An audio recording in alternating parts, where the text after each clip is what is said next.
Mr. Jerome. Yes? Won't you come in?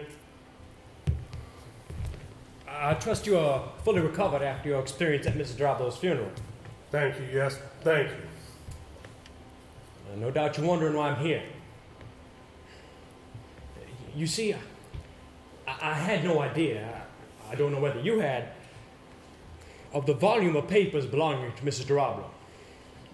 Tons of the stuff, and most of it, I have no doubt, there's so much waste. But it will have to be gone through item by item nevertheless. It seems that unless I'm able to take up residence in Kith and Gifford for the foreseeable future, I shall have to have some help.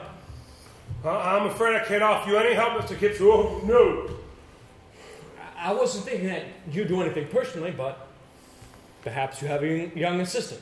There is no one. I am quite on my own. Then help me find someone. I'm sure this town will offer me a young man with a modicum of intelligence and keen to earn a few dollars. I'm sorry. This is a small place. Young people leave. There are no openings. But I'm offering an opening. I'll be a temporary. You will find no one suitable. Mr. Jerome, what you mean is not that there's no one available. That no young person, or old person for that matter, can be found. You're backing away from speaking the truth of the matter, which is that I should not find a soul willing to spend any time out of your marsh house, for fear of the stories proving true, for fear of encountering what I have already encountered.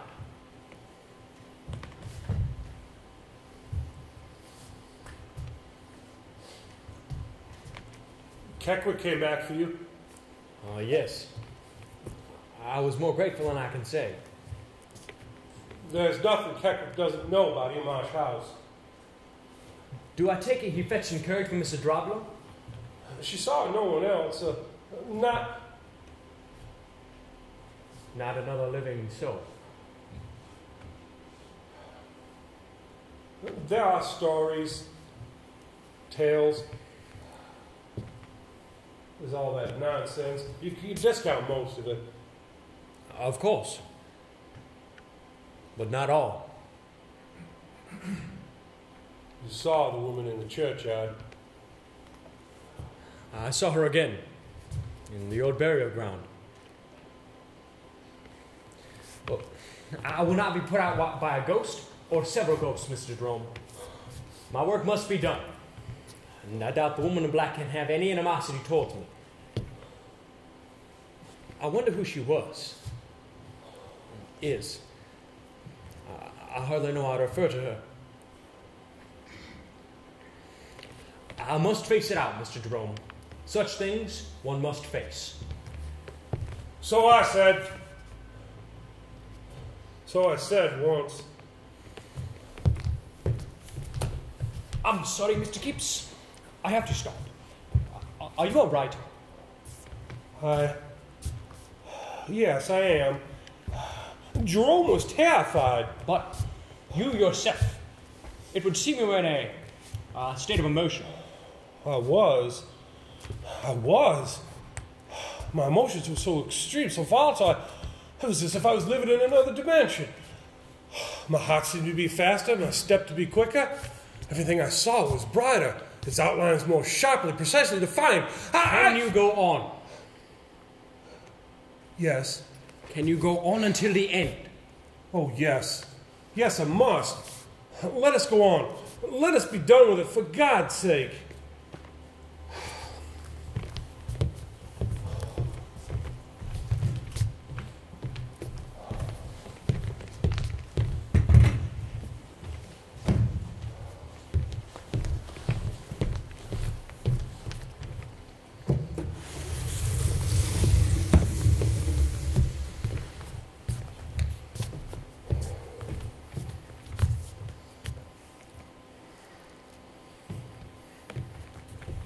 Mr. Daly. Mr. Kipps, how are things with you? Very well, I thank you. In your business? Mr. Drablo's estate. Well, I shall soon have all of that in order. Though it is rather more than I had anticipated. So you've been out to the house? Certainly. Oh. To tell the truth, I'm quite enjoying myself. I find this whole thing rather challenging. Mr. Kipps, you're whistling in the dark. You're a fool if you go through with it. If you think I should give up the job I've been sent here to do... Listen to me, Arthur. I'm not going to fill you up with a lot of woman's tales. You find those fast enough if you ask about the place. Maybe you already have. No. Only hints. And Mr. Jerome turned a little pale.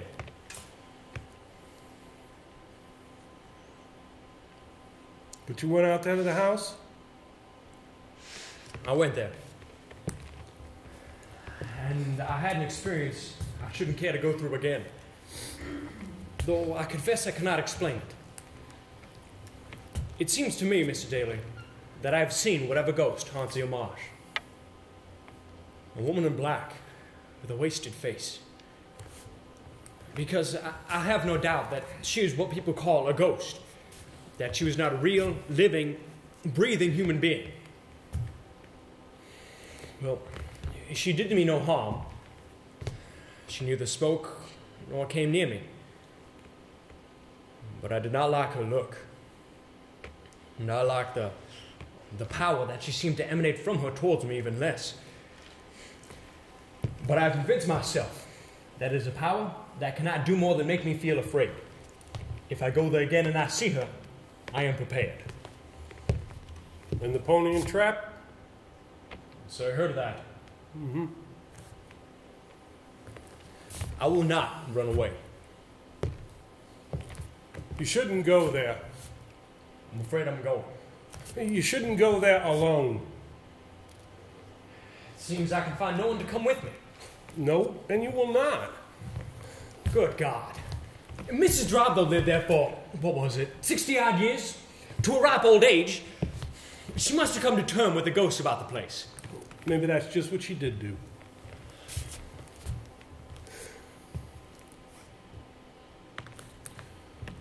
So you set on it? I am. Well, then take a dog.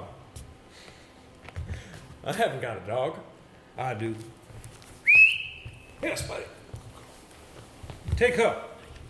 Bring her back when you're done. Will she come with me? She'll do whatever I tell her. What's her name? Spider. All right.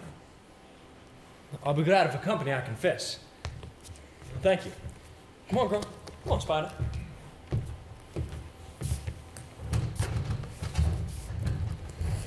He crosses over to the house on a bicycle lent to him by his landlord. Little dog Spider bounding behind. The sun is high, and the very air seems purified and more exhilarating. And there they lay. It was glittering, beckoning silver marshes. I can hear the mysterious silence. Once again, the haunting, strange beauty of it all roused a response deep within me. I could not run away from that place. I had fallen under some sort of spell that certain places exude. And it drew me. My imaginings, my longings, my curiosity, my whole spirit towards itself. Come on, Spider.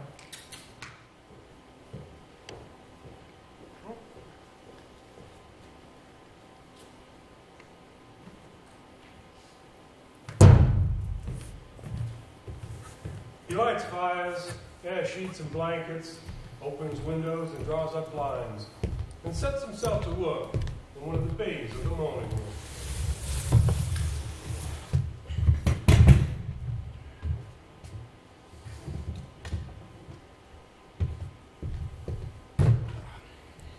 Well, Spider, have you ever seen a more worthless collection of papers?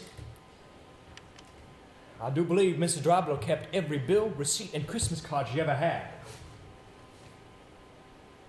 There's even shopping lists. Would you believe? He's pretty tedious going, but he perseveres patiently enough. untying and cursorily examining bundle after bundle of worthless old papers before tossing them aside. What? You gotta go out. All right, all right. I'm going.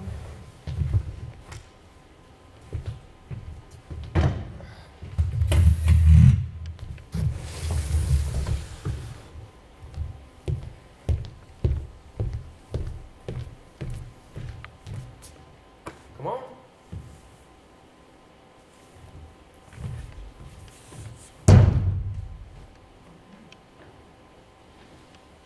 Spider!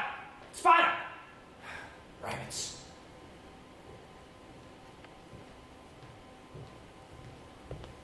Spider. Come on, Spider.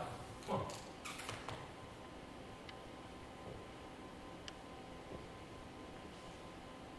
Last time I was here, one of these graves, I saw a woman.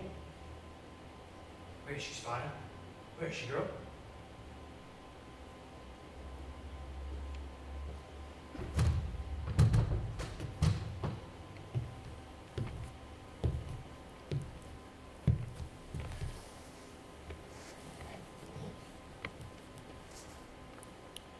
In loving memory, something Net Humphrey, 19 something of her, something adorable.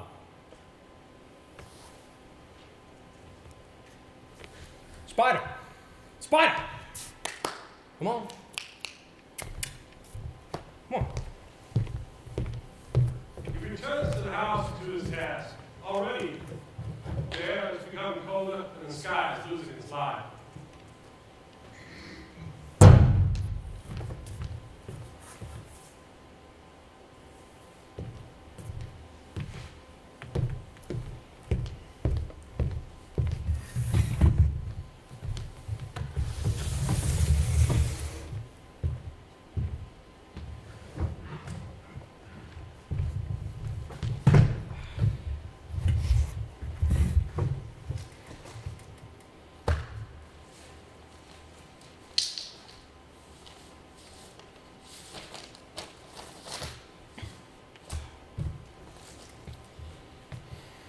It's time for bed.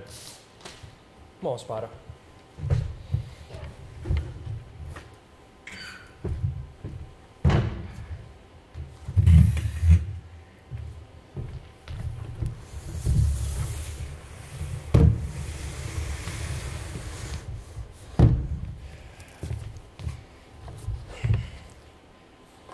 Would Mr. Daly let me take you home with me to Nolan's? I wonder. You like Stella. I'm not sure you like Nolan's, though. Good night now. Good night.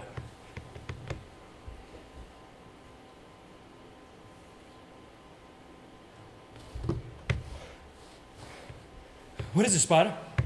What is it, girl?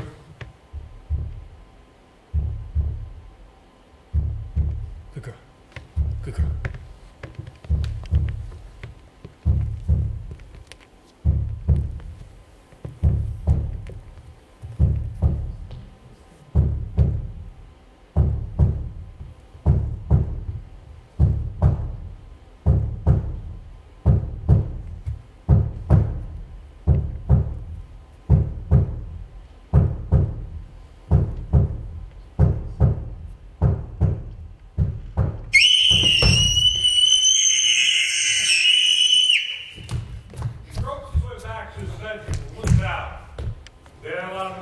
Silver gray and empty. There's the water of the estuary, flat and near, the full moon turned up upon it. But nothing. No one. The size of breezes, nothing more.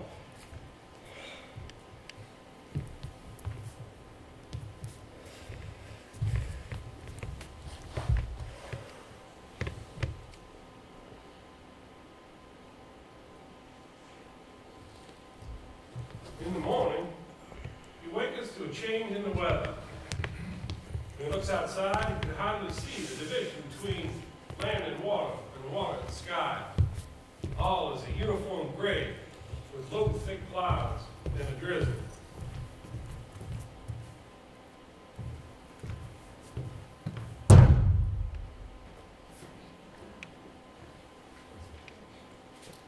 I cycled back to Prithee. Spider found him behind me. There was a letter from Stella, full of exclamations of regret at my absence and pride in my responsibility. I had the landlord's wife refill my hamper, purchased a good strong torch, and with the letter warming my inside pocket, cycled back, whistling as I went.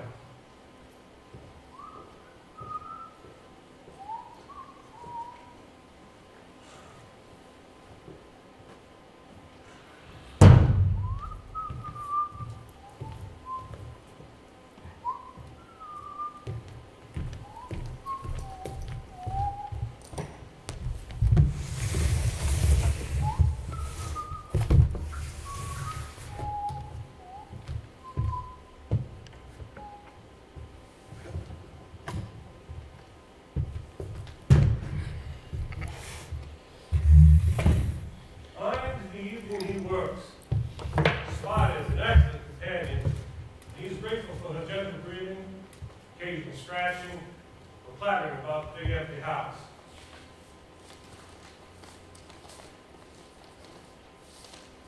Good girl. His main sensation is one of tedium and a certain lethargy, combined with the desire to finish the job, to be back in New Orleans with his dear Stella.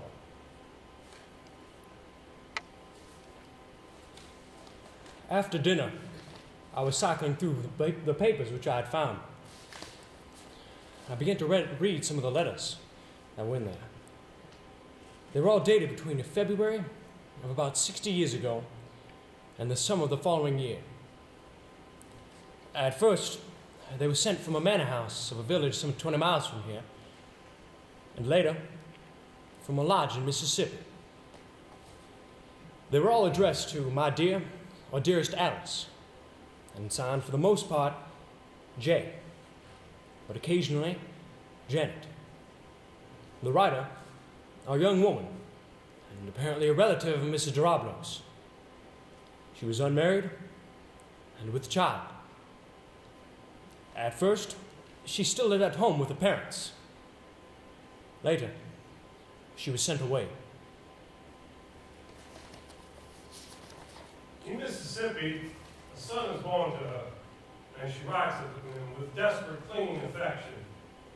Pressure is being put on her to give him up for adoption. She refuses, saying over and over again that they will never be parted.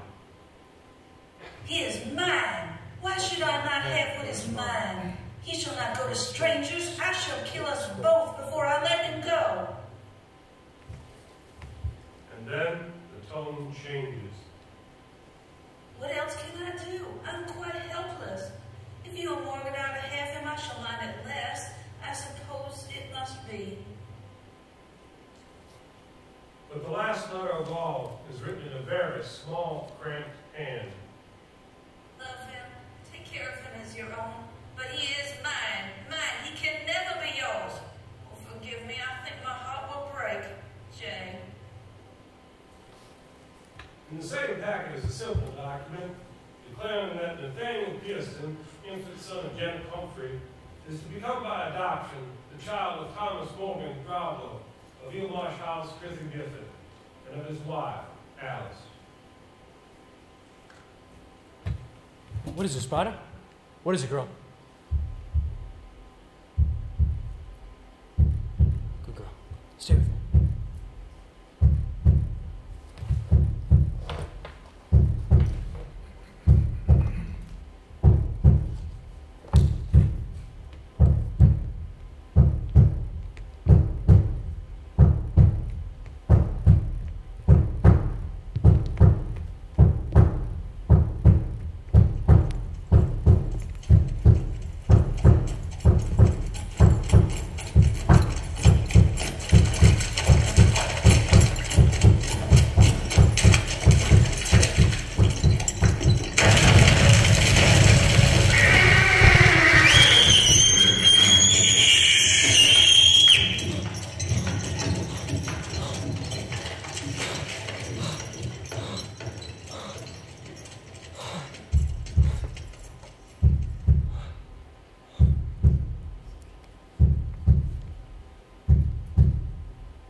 no one there. And there was no one out of the room except the door I had come through, and no one passed me. It is a child's nursery. Bed in one corner, all made up and complete, with pillows, sheets, and counterpane. Beside it on the table is a tiny wooden horse and a nightlight. In the chest of drawers are clothes, underclothes, day clothes, formal clothes, play clothes, clothes for a small boy of 6 or 7. Beautiful, well-made clothes in the style of 60 years ago or more. And toys, most neatly and meticulously ordered and cared for. A farm set out with barns and fences. Red soldiers arranged in regiments. A model ship, complete with masts and sails of linen. A whip, a spinning top, Pluto, helmet, grots and chests. A monkey made of leather, a cat of wool, a furry bear, a bald doll with a china head and a sailor suit, pens and brushes, inks and dyes, a miniature trumpet, painted musical box from Switzerland, and a black doll with raggedy arms and legs.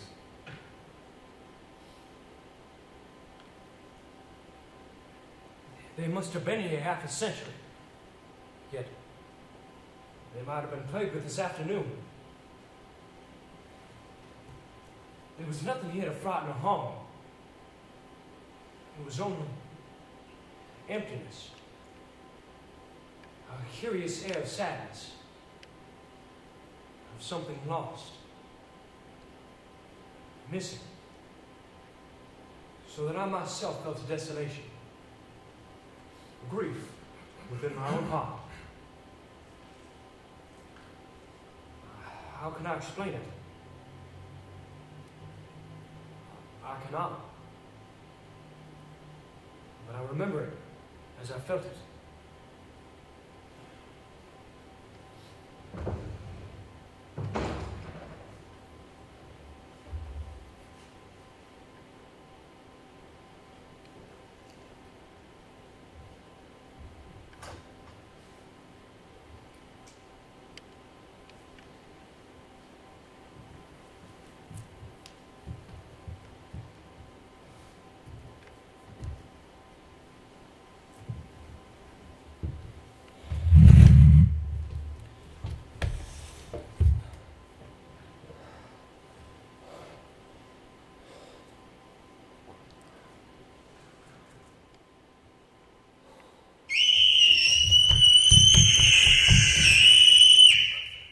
The torch!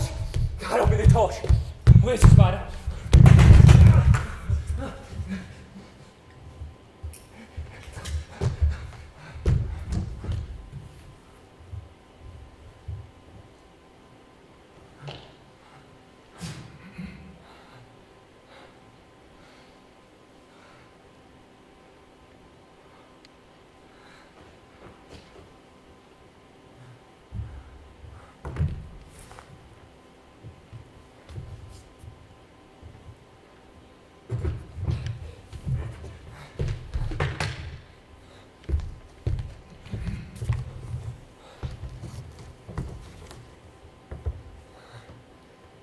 Let it be morning. Let it be light. Spider.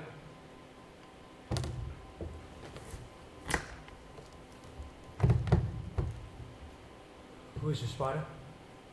Who is it, girl?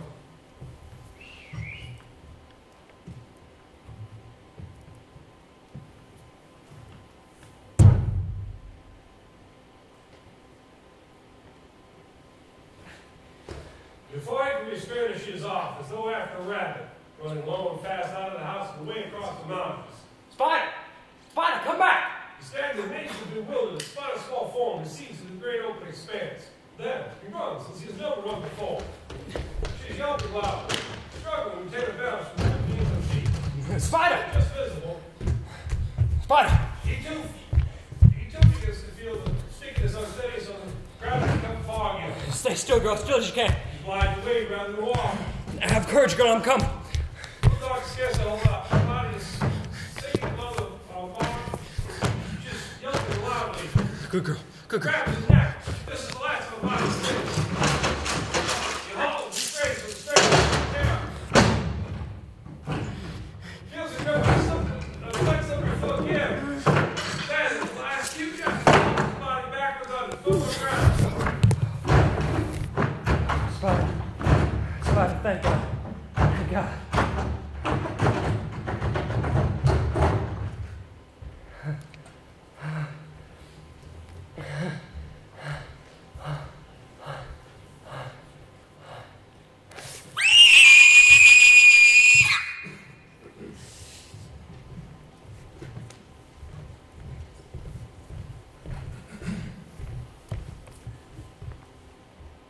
Mr. Kepps, Arthur. The track. Oh, the pony and track. It's just over there. I like to make use of it now and again. It's a pleasant way to travel. What did you think? I heard others. Another. Oh, yes. Not Keckwick. No. No. You take care now. I'm better. I'm all right. I couldn't sleep. I had you on my mind. It began to unsettle me. Isn't it quite early in the morning? It's early enough. As I said, I couldn't sleep. I had you on my mind. How strange. Is it? Oh, Doesn't no. seem strange to me. No. It's a good thing I came when I did. Yes, I'm extremely glad to see you, Mr. Daly. People have drowned out there on those marshes before now. Yes, I know that now. I felt as if I was being pulled under. And the dog with me. Spider! Oh, she's here. She'll do. Now, when you come to a bit more, you better get what you need and come with me. Why? As I said, I came out this God-forsaken place to see how you're faring. I've seen. You better come back home with me and recover yourself. Thank you. Thank you. I should gather my things. I shan't be long.